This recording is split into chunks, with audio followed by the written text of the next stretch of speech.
Think all hamsters look the same? There are actually 4 very different breeds out there, with up to a 3-time size gap between the biggest and smallest. And a lot of buyers don't even realize which one they picked. Before picking a breed, remember 3 things that matter most: size, whether it can live with others, and how easy it is to handle.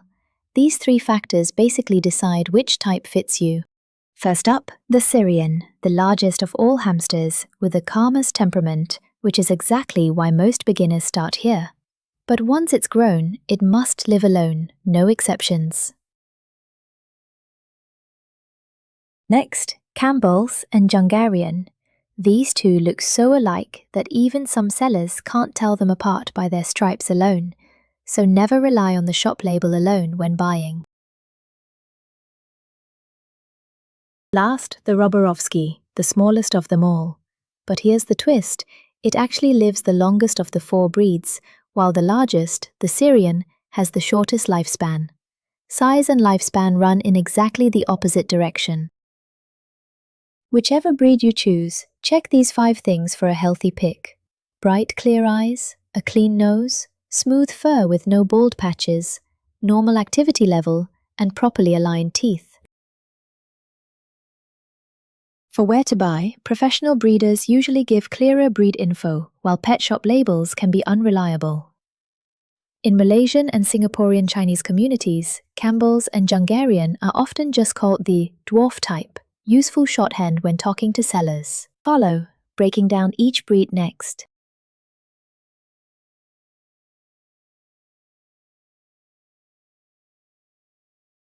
Why can you calmly hold one hamster while another won't stay still for a second? The answer comes down to breed. Today's the one widely considered best for beginners, the Syrian. Syrian hamsters are bigger and move more slowly, making them the easiest breed for beginners to handle and build trust with, exactly where its beginner-friendly reputation comes from. But here's the catch: Syrians are easy to hold is a general tendency, not a guarantee.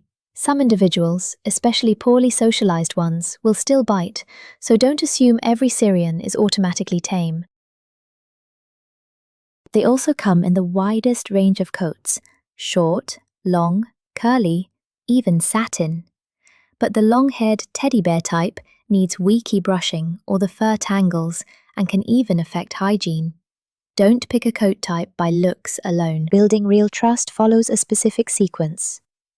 Just observe and feed for the first 3 days.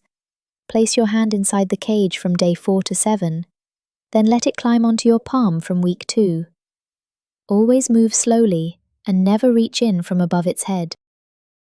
Remember, once a Syrian reaches maturity, it must live alone, even littermates included, or fighting and injury become very likely.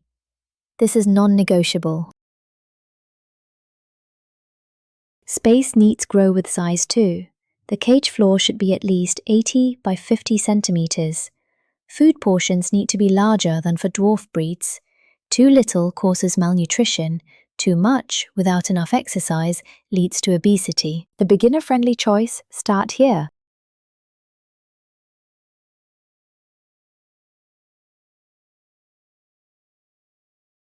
These 2 hamsters both have a stripe down their back, but they're actually 2 completely different breeds, and mixing them up is one of the most common buying mistakes. Campbell's hamsters come in many color variations and tend to be the bolder of the 2, while winter whites are shyer, faster, and some even turn paler in winter, exactly where the name comes from.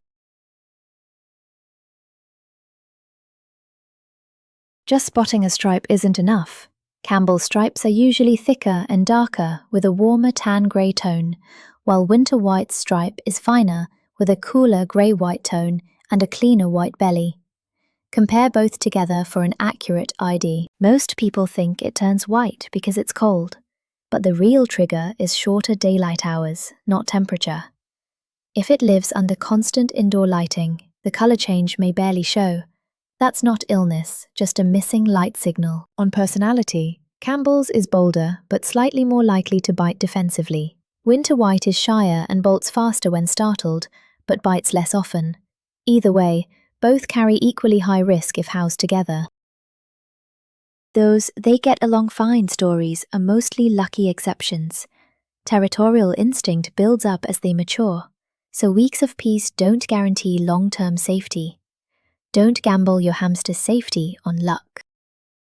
Since they're fast and easily startled, practice handling inside a small enclosed space. That way, even if it slips away, it can't really escape. Two stripes, two very different personalities.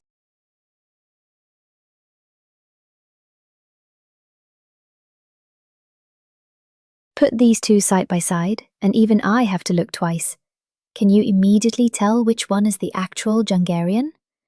It's one of the easiest mistakes to make when buying. Jungarians usually have a softer, less defined back stripe and a rounder overall body shape. Subtle, but a real difference once you know to look for it.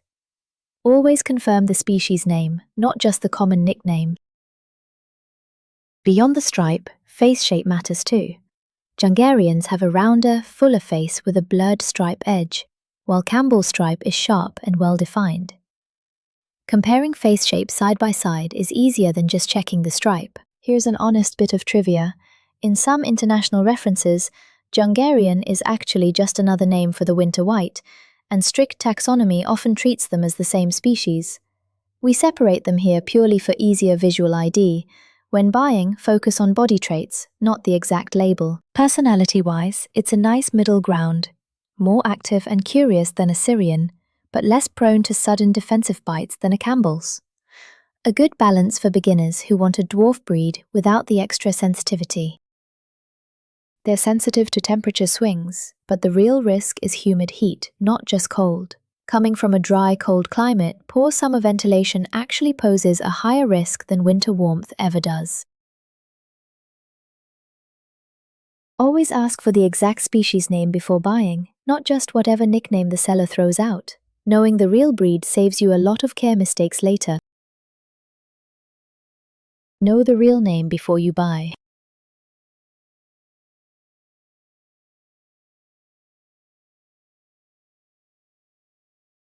This hamster might just be the hardest pet I've ever tried to catch. It moves so fast the camera barely keeps up. Today, the smallest, shyest breed of them all. A full-grown Roborovsky is only 4 to 5 centimeters long. Put it next to a coin and it barely looks any bigger. The smallest of all 4 breeds. Those white eyebrow markings above its eyes aren't just decoration. They're widely believed to help others quickly recognize its face and direction in grass and sand, a visual trait shaped by its arid grassland origins. Why so skittish? It's native to the dry grasslands of Mongolia, northwest China, and Kazakhstan, where predators are everywhere and cover is scarce. Flee at the first sign of danger is hardwired in. This isn't your fault, it's pure survival instinct. The right approach. Use a treat stick to build the link between you and good things, then add clear tunnels for watch-only bonding. Don't expect handling success from other breeds to apply here. Full taming may never fully happen, and that's normal. Because it's so small and fast, escape risk is the highest of any breed. Always clean the cage inside a fully enclosed space and double-check every gap and opening.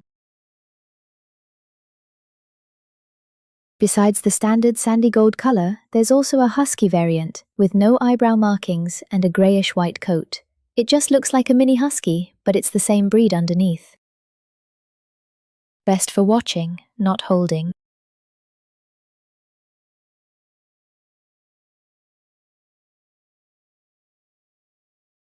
Before you commit to a hamster, honestly answer the next few questions. By the end, you'll probably know exactly which breed fits you. Question 1. Do you want to hold and interact with it, or just watch it go about its day? Question 2. Kids at home? If so, the bigger, slower Syrian is the safer choice. Question 3. Ready for more than one cage? Most breeds have to live alone as adults, no negotiating that.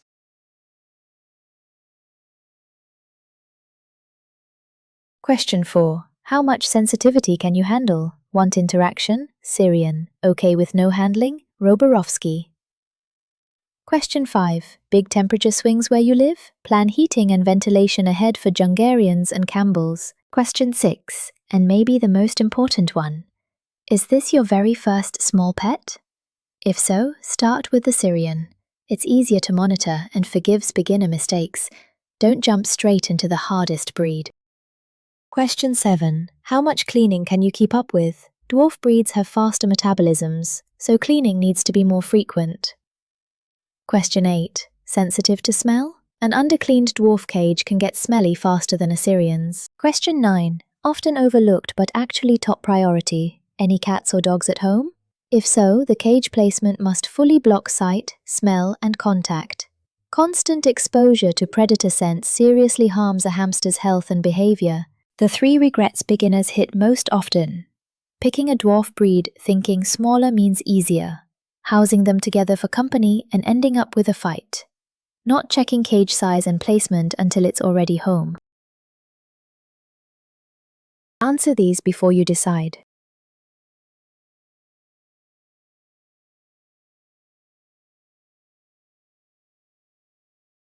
If you see this, you might only have hours. This is the single most dangerous emergency a hamster can face: wet tail. Wet tail is essentially a severe gut infection causing acute diarrhea. Young hamsters and ones under stress or in a new environment are at the highest risk. Why can something as small as moving homes be fatal? A stress hormone surge disrupts gut immune balance, letting normally controlled bacteria multiply out of control. Stress itself is the trigger, not just dirty bedding. It moves fast. Day 1, just a little quiet and less hungry. Day 2, wet tail and soft stool. Day 3, untreated, can turn fatal. Let's wait one more day. Is exactly how owners miss the window. 2 common myths. It's still eating, so it's fine. Appetite loss isn't always obvious early on. And let me try electrolyte water first. Home fluids only buy time. They can't replace antibiotics. Prevention. Give new hamsters time to settle. Minimize handling and startling, and keep the cage clean without fully replacing bedding too often. That's its own kind of stress. If you see these signs, don't wait another day. Call a vet who treats hamsters right away. Earlier treatment means a much better chance. Symptoms worsening? See a vet right away. Yes, hamsters get colds too, and the symptoms look surprisingly familiar. Today is about why it's riskier than it looks. Drafts and sudden temperature drops are the usual triggers, and yes, human colds can transfer too. Washing your hands first cuts that risk a lot. Why does it escalate so fast in small animals? A hamster's lung capacity and metabolic rate, relative to its size, is far higher than ours, so airway swelling hits much harder. What's a minor cold for us can be urgent for them. Transmission mainly happens through close-range droplets and direct contact, not lingering airborne virus. Wash your hands and avoid breathing close to the cage. No need to fully isolate from your hamster. Here's the key distinction. A mild upper respiratory infection still comes with appetite, just a faint wheeze. But if it progresses to the lungs, you'll see labored breathing, visible belly movement, even bluish lips or feet. That's a real emergency. Don't confuse it with shedding. A cold comes with low energy and reduced appetite, while plain shedding leaves both completely normal. At home, move it somewhere warm and draft-free. Keep it between 18 and 26 degrees Celsius, and watch for improvement over 24 hours. No improvement in 1 to 2 days? See a vet. That chew stick isn't a decoration. Skipping it has consequences far more serious than most people think. Hamster front teeth have no root-closing mechanism. They keep growing for life, unlike human teeth that stop after childhood. Daily gnawing is the only natural way to keep them in check. Drooling, refusing hard food, pawing at the mouth, weight loss, swollen mouth, all signs of dental trouble worth watching for. Some hamsters have what's called misaligned teeth from birth.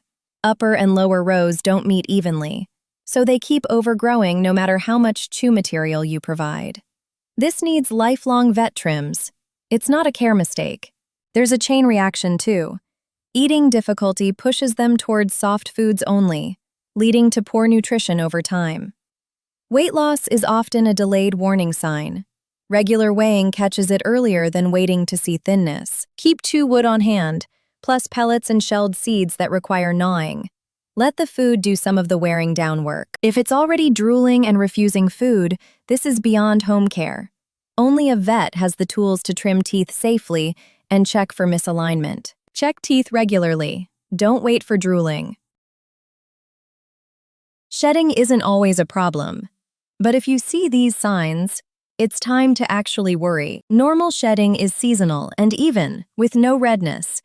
Patchy bald spots, redness, scabbing, and constant scratching, that's the red flag. Most hamsters actually carry a small number of mites on their skin already, kept in check by their immune system. Stress, poor nutrition, or damp conditions can let that immunity drop, and that's when mites explode. Treating it means addressing the stress, not just the mites. Never use cat or dog mite treatment on a hamster. Their safe dosage is calculated for bodies dozens of times bigger. Even a tiny fraction can overwhelm a hamster's system. Having the dose doesn't make it safe. Fungal infections usually leave round, clean-edged bald patches. Mites come with more scratching and irregular patterns. But only a vet exam can truly confirm which one it is. At home, check bedding cleanliness and moisture, and offer the sand bath more often. Sand, never water. Confirming mites needs a vet's skin scrape test, followed by medication safe for small pets. This step really can't be skipped. Skip the DIY treatment. See a vet. While weighing my hamster, I felt a lump that shouldn't be there, and froze on the spot. Tumors aren't rare in hamsters, especially older ones, commonly found under the skin, in the mammary area, or the belly. My voice to Gragic, sing old claim journalum. Why isn't it rare? Hamsters live short lives, so they reach the aging stage of biology much faster. The same risks long-lived animals face later just show up sooner, compressed into a shorter lifespan. Here's the actual technique. When it's relaxed, just woken, or having a sand bath, use the pad of your finger, not a poke, to glide from neck to tail and along the belly. The first check just sets your baseline for normal. These situations need action, not waiting. Growing fast within 1-2 weeks, broken or bleeding skin, limping from pressure on a limb, or appetite and weight dropping. Any one of these counts. Benign or malignant, you really can't tell by eye. Only a vet exam, sometimes with a biopsy, can confirm it. Hamsters over 2 should get checked more often. Early detection makes a real difference. Felt a lump? Get it checked. Don't guess. It's not moving. Is it dead or just in torpor? The 2 possible answers need completely opposite treatment, and that gap can be life or death. Don't touch it yet. Check the room temperature first. Under 15 C, it's likely torpor. Above 28 to 30 Cs, think heat stroke instead. Temperature is your first clue. Torpor is an energy-saving adaptation from hamsters' cold native habitats in Central Asia and Siberia. They deliberately lower metabolism, heart rate, and body temperature to ride out the cold. It's a controlled biological response, not a coma. Sudden temperature shifts cause violently constrict or expand, straining the cardiovascular system. Gradual change lets the body keep up safely. Heat stroke looks like rapid panting, drooling, limpness, even seizures. Move it somewhere cool and use a slightly cool, never icy, damp towel. Never submerge it in cold water. For torpor, move it to about 25 C and let body temperature rise slowly. No direct hot water contact. Most recover within 30 minutes to a few hours. For prevention, keep the cage away from direct sun and AC vents. A stable temperature matters more than hitting one perfect number. Big swings are the real risk. No recovery? Get to a vet immediately. A sudden limp usually comes down to one of 3 causes: cage mate fights, wheel injuries, and falls from hands or cage structures. The top 3 causes. Why is human iodine or alcohol riskier for hamsters? They're small, thin-skinned, and instinctively lick their wounds, so leftover irritants get ingested. Pet-safe saline is gentle and avoids that risk entirely. A number most people miss. Falling from a desk height of 70 to 90 cm hits a hamster's tiny body with an impact proportional to a human falling several stories. That's why practicing handling close to the ground isn't overcautious. It's just math. Suspected fracture? Don't try to splint it yourself. At this size, a too tight wrap can cut off circulation. Move it to a small box with soft bedding to limit movement, and let a vet handle the rest. Clean minor wounds with pet-safe saline. Visible limping or deformity? Don't delay. See a vet now. Practice handling inside a low box, switch to a solid bottom wheel, and watch cage mates closely for ongoing chasing or biting. Visible limp or deformity? See a vet now. Sudden, soft, watery droppings are your hamster's body sending you a very clear message. Common triggers: sudden food changes, too much watery produce, spoiled food, or plain stress. Why transition food gradually? Gut bacteria need time to adjust to new ratios. A sudden switch throws off the balance. Spend 7 to 10 days slowly increasing the new food's share instead. Watery produce causes osmotic diarrhea. Its water-to-fiber ratio is very different from a hamster's naturally dry habitat diet, overloading the gut's osmotic balance. This is a completely different mechanism from infectious diarrhea like wet tail, and usually clears up within 1-2 days once you stop. How to tell the difference? Diet-related diarrhea keeps energy and appetite mostly normal, improving within 1-2 days. If energy crashes, appetite disappears, it lasts over 24 hours, or there's blood or mucus, treat it as an emergency. The key difference from wet tail, day 07, diet-related cases keep some energy while wet tail crashes fast and counts as an emergency. At home, pause watery produce and treats. Go back to plain pellets and seed mix and observe for 1-2 days. No improvement in 24 hours? See a vet. One eye swollen shut. There's actually a name for this, eye crusting, and most people get the first step wrong. Common causes: dusty bedding, infection, or a respiratory infection causing extra discharge that glues the eyelid shut. Why not human eye drops? Their pH, preservatives, and concentration are designed for human eyes. A hamster's eyes are smaller and more sensitive, risking extra irritation or even toxicity. Saline is the only recommended. An easily missed link. The tear duct connects the eye to the nasal passage. During a respiratory infection, extra discharge can back up through that duct and pool around the eye, which is why eye crusting sometimes comes with sneezing. Treat both together, not as separate issues. The right technique. Soak a cotton pad in saline, hold it gently on the closed eyelid for a few seconds to soften the discharge, then wipe once from inner to outer corner. Some squirming is normal. Stay gentle, but finish the job. Prevention-wise, use low-dust bedding and avoid direct AC or fan airflow. It cuts down on recurring irritation. If swelling persists after cleaning, or discharge turns yellow-green, see a vet for infection treatment. Still swollen after cleaning? Let a vet handle it. It barely touches the wheel anymore. Just lazy or actually getting old? Either way, the care approach needs a real shift. Common signs: lower activity, weight changes, thinning fur, slower reactions. Most hamsters live 1.5 to 3 years, entering old age around 1.5 to 2. Aminir most extracted, experience yourself is aliment vetments. An easily missed factor? Older hamsters lose some temperature regulation ability, narrowing their tolerance for swings. See day 12 on heatstroke and torpor. Their safe temperature range needs to be tighter than a younger hamster's. Vision and smell can decline with age, making it harder to relocate food or its nest after a layout change. Keep the cage layout consistent in old age. Avoid big rearrangements. Aging isn't illness. But know the difference. Aging is gradual and overall.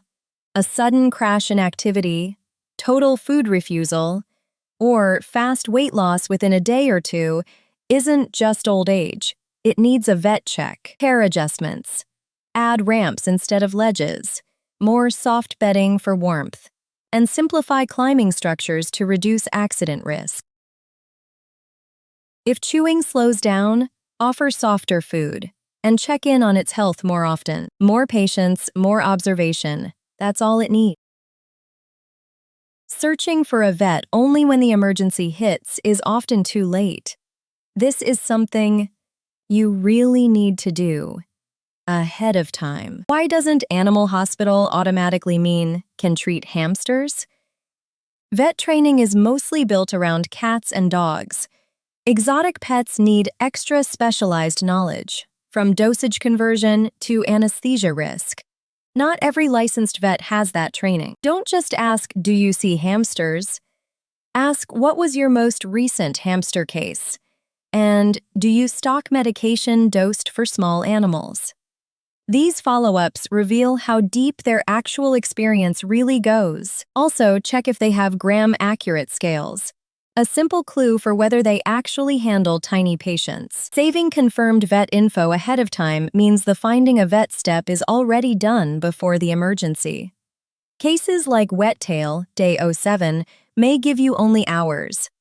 Every search, call, and referral eats into that window. Joining local hamster owner communities and asking for vet recommendations is faster than cold calling clinics one by one. I've personally had the experience of arriving at a clinic only to be told they'd never treated a hamster and getting referred elsewhere, wasting precious time.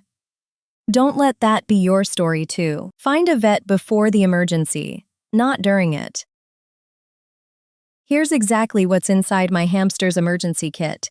Every item actually gets used. Nothing's just for show. Saline for wounds and eye discharge, a gram-accurate scale for tracking weight trends, and a spare carrier for vet visits or emergency isolation. Warmth items for slow torpor recovery, always insulated, never direct. Soft spare bedding for injury recovery, and the confirmed exotic vet's number. See day 17.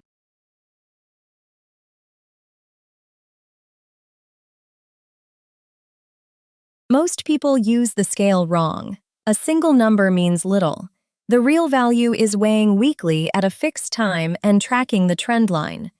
Slow weight decline shows up earlier than sudden thinning, and it's easy to miss without tracking. Choose a carrier with enough ventilation and non-slip soft padding inside. Avoid oversized or slippery containers. Sudden braking or turning can cause it to slide and get hurt again. Myri found from her comments or Poyer. Because the kit sits unused most of the time, it's easy to forget about. Check every few months for expired or damaged items. Finding out it's useless exactly when you need it defeats the whole purpose. Remember the golden rule. This kit only stabilizes and buys time. It never replaces professional treatment. No improvement after using it means get to a vet fast. Start building yours today. It suddenly went limp. I genuinely thought it had died. But that's probably not what happened at all. This is actually an instinct called freezing, not a coma, and definitely not death. Why does freezing actually work? Predators' senses are tuned to detect movement. A motionless target often gets briefly ignored. That instinct is still fully wired into pet hamsters, even when the threat is just your hand or a slammed door. Here's the key difference. Freezing resolves on its own, within seconds to minutes, with normal movement after. A real coma, shock, or heat stroke, see day 12, comes with abnormal breathing, limpness that won't right itself, and no recovery after 10-15 minutes. If you see that, it's not freezing anymore. Get to a vet. The right steps. Stop touching or making noise. Step back. Watch if breathing looks regular. Wait 3 to 5 minutes, most recover on their own.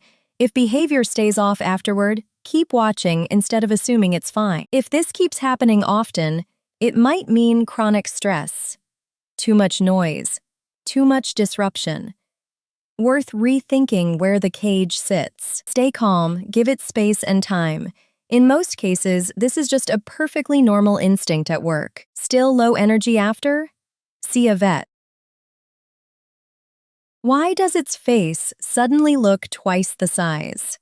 The answer is in a body part most people totally misunderstand. Those cheek pouches exist to haul food back to the nest for storage. Pure, wild instinct. Nothing to do with greed. Fun fact: cheek pouches are elastic skin pockets stretching from the mouth all the way to the shoulders. Like external pockets, not part of the digestive system at all. That's why stored dry food doesn't spoil quickly. Hoarding is essentially a resource-/security behavior. When the environment feels unstable, moved cages, new noises, a new pet's scent, it hoards more food to cope with uncertainty. It's the same evolutionary logic behind humans stockpiling supplies when anxious. A common mistake: not seeing it eat, assuming it's underfed, and piling on more food until fresh produce rots and breeds bacteria. Check the nest corner for an existing stash before adding more. Cleaning day often reveals its secret stash. Mode my forgeism. No need to clear it all out. Some stash actually eases its anxiety. Just remove anything spoiled. A sudden, obvious spike in hoarding is worth checking. Something in its environment may have changed recently. No need to clear it all. Some stash is fine. 3-year Colt Fitz answered about Ian Desser's toys. Woken up by cage chewing at 3 a.m.? There are only 3 real reasons behind it. Finding the right one beats getting annoyed. Reason 1, not enough space, trying to expand territory. Reason 2, boredom, not enough stimulation. Reason 3, just needs to chew, unrelated to space or boredom. How to tell them apart. Space issues show up at fixed spots with restless pacing. Boredom chewing is scattered and aimless. Chewing need is focused, steady, and drops fast once you add a chew stick. The right method. Change one thing at a time. Add chew wood first. Observe for 3-5 days. Cheapest and easiest to rule out. No change? Add toys for a week. Only then consider a bigger cage, the most expensive fix. This order saves money and pinpoints the real cause. Long-term bar chewing is never trivial. It wears teeth unevenly, can chip them, throws off alignment, and repeated friction on lips and gums causes tiny wounds that can get infected in damp conditions. Follow the order: chew wood, toys, bigger cage, and whichever step helps most tells you the real cause. Stop calling it a personality quirk.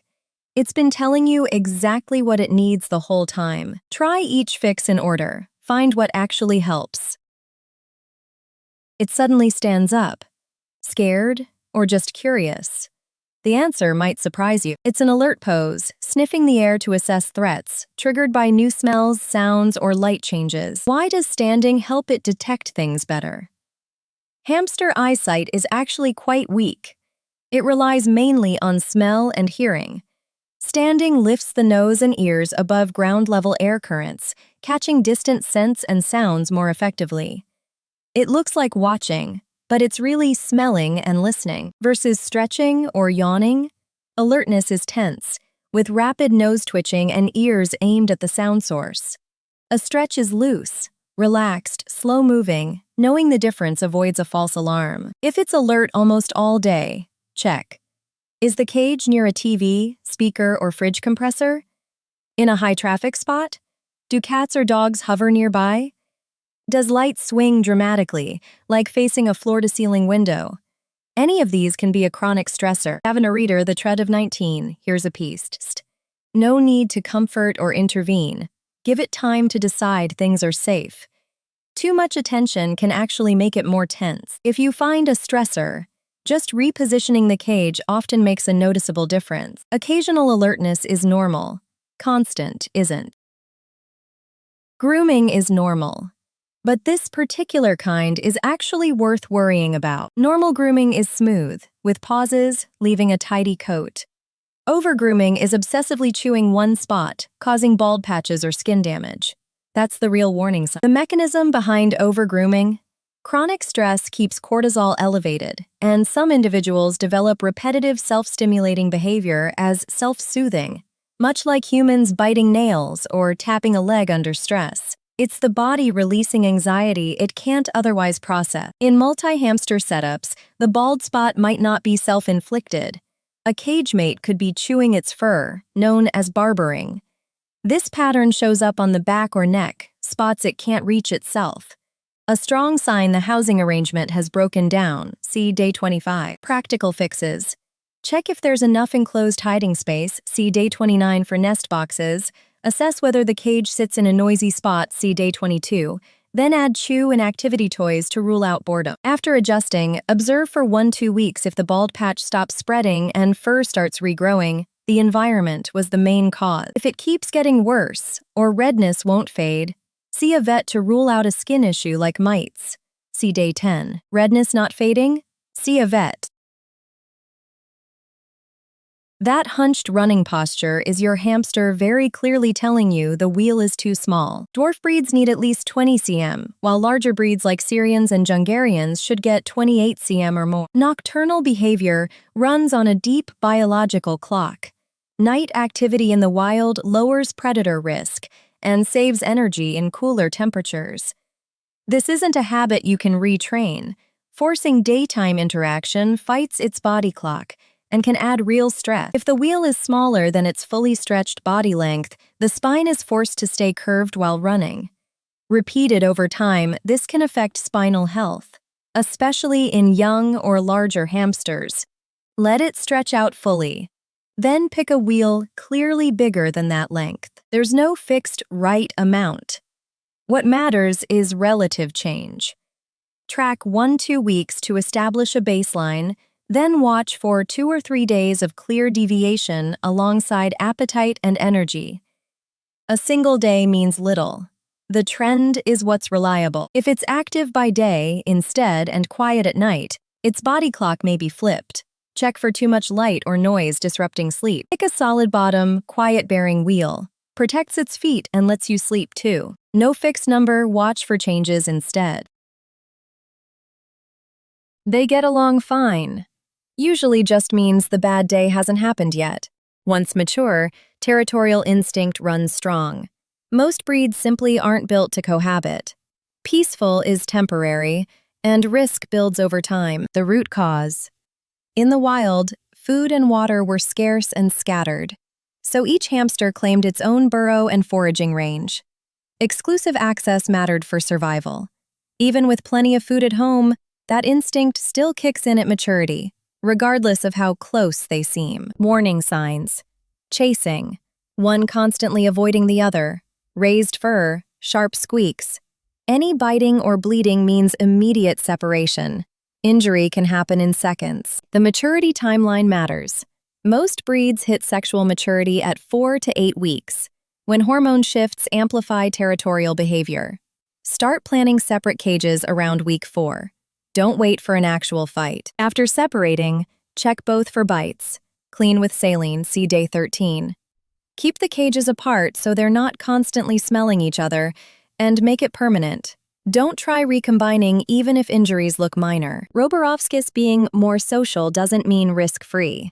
They still need far more space and multiple food points than solo housing, with daily monitoring for the same warning signs. Most breeds need their own space as adults. Got bitten, but it's probably not a temper thing at all. The real reason might surprise you. Common scenarios. Touched right after waking. That's a startle response. Food smell on your hand. Mistaken for a snack. Grabbed right after arriving home. Trust hasn't been built yet. Rarely handled, then suddenly grabbed. Your scent still feels unfamiliar. Hamsters recognize people mainly by scent memory, not eyesight. See day 22. Every interaction logs whatever scent is on your hand, food, lotion, other pets, into its scent database. Constantly changing signals makes it harder to learn this person is safe. Consistency beats occasional extra fuss. 4 steps to trust. First, sit by the cage without touching for 3 to 5 days to build scent familiarity. Second, place a still hand inside and let it approach. Third, use treats to link your hand with good things. Fourth, start with it crawling over your palm, slowly extending the time. This can take days to weeks. Don't rush it. Bite intensity matters too. A light nip is usually just exploratory. No need to overreact. A hard bite that breaks skin signals real fear or defense and means your approach needs rethinking. Wash your hands before handling. Removing food scent cuts down on mistaken for snack bites a lot. Biting doesn't mean a mean streak. It's usually a misread signal. Adjust the approach, and it usually gets much better. Build trust first. Biting drops a lot. That tall, fancy, multi-level cage everyone shows off? It might actually be shortchanging your hamster, and not for the reason you'd guess. Size always beats style. Dwarf breeds need at least 60 by 40 centimeters, Syrians 80 by 50 centimeters or more. Bigger is always better. Why does floor space matter more than height? Natural behaviors, digging, hoarding, running, exploring territory, almost all happen horizontally. Vertical space adds little to actual well-being. A tall cage with a small footprint looks impressive, but offers less usable space. Floor area, not looks, should be your first filter. 3 main materials. Wood and glass tanks are warm and quiet, mid to high price, good for noise-sensitive setups. Wire bottom cages ventilate and clean easily, lower cost, good if you sterilize often. All plastic modular cages look sleek and let you DIY tubes and extra levels. Be careful with sealed, cozy-looking tank setups. Waste breakdown constantly releases ammonia. Good airflow dilutes it. A sealed tank with a tiny mesh lid lets it build up, irritating the respiratory tract over time and raising infection risk. See Day 8. The ventilated lid needs real surface area, not a few token holes. Avoid pure vertical bar cages. Paws can get stuck. Same risk logic as Day 13. Cramped space is also one of 3 main causes of bar chewing. See Day 21. Buy bigger than you think you need. It heads off behavior issues before they start. Final checklist. Big enough opening for cleaning, an easy-to-open lid, bar spacing that won't trap paws, and a stable spot to place it. Floor space first, not the looks. Skimping on bedding might look like just saving effort, but it's actually denying a basic instinct. Bedding ranked. Paper pulp bedding is safest and most absorbent. Wood shavings are second. Avoid cedar or pine. Cotton balls are completely off limits. Depth matters, at least 15 to 20 centimeters. Digging instinct needs real depth to express itself. Too shallow, and that instinct simply gets shut down. Why is cotton fully banned? Its long, loose fibers tangle easily. Once wrapped around a limb or cheek pouch, struggling only tightens it like a rope, cutting off blood flow until tissue dies. In severe cases, amputation. This isn't about quantity, it's the material itself. Avoid entirely. Cedar and pine contain volatile aromatic oils that irritate respiratory tissue and add liver workload over time. Kiln-dried pine reduces this significantly, but paper bedding remains the safer default, especially for sensitive individuals. Digging isn't just physical.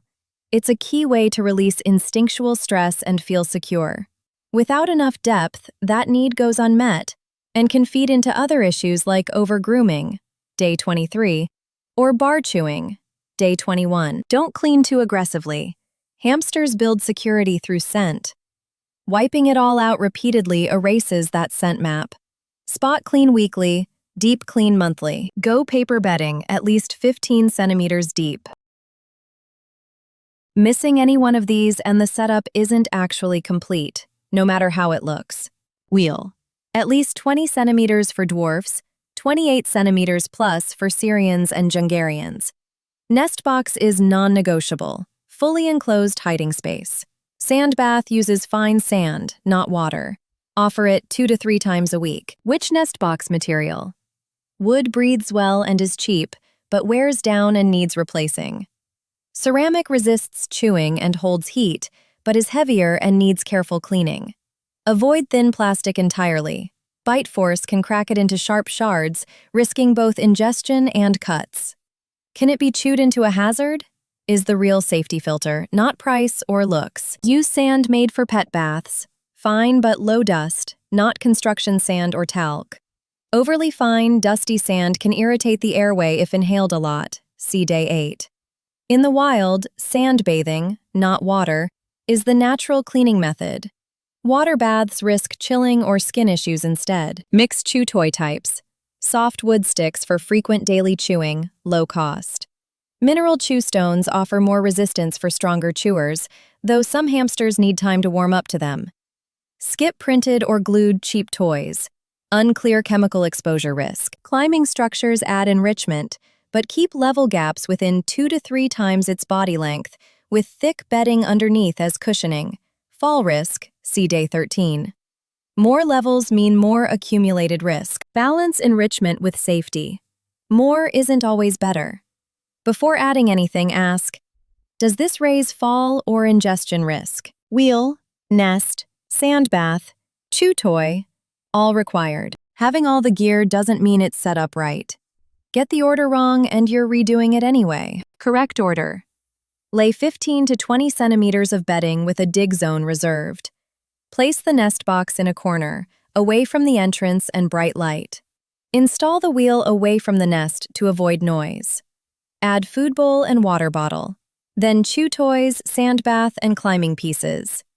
Let the setup cage sit, then introduce the hamster. Minimize disturbance for the first 3 days. Why does order matter so much? Bedding goes first to guarantee enough dig depth, Day 28. Otherwise, you'd have to move a fixed nest box and wheel later. The nest box avoids the entrance and bright light to match its need for enclosed safety, Day 29. The entrance gets the most disturbance, and bright light fights its nocturnal clock, Day 24. The wheel sits away from the nest for both its sleep and yours. A new environment briefly spikes cortisol, the same stress pathway behind wet tail, Day 7, and the freezing response, Day 19. A roughly 3-day low disturbance window lets that response settle. Handling too soon or too often can actually prolong the unease. Resisting the urge to interact is itself one of the most effective forms of care. Maintenance rhythm. Daily food and water change with a quick health check. Weekly spot cleaning and 2 to 3 sand baths. Monthly full deep clean with fresh bedding and washed accessories. After a deep clean, some hamsters get briefly unsettled by the missing scent. More hiding, less activity, which is normal. Mix in a bit of unsoiled old bedding to preserve some scent and ease off handling for 1 to 2 days. Most settle back on their own. Get the setup right once and daily maintenance gets a lot easier. That's what done right the first time really means. A well set up home is where security begins.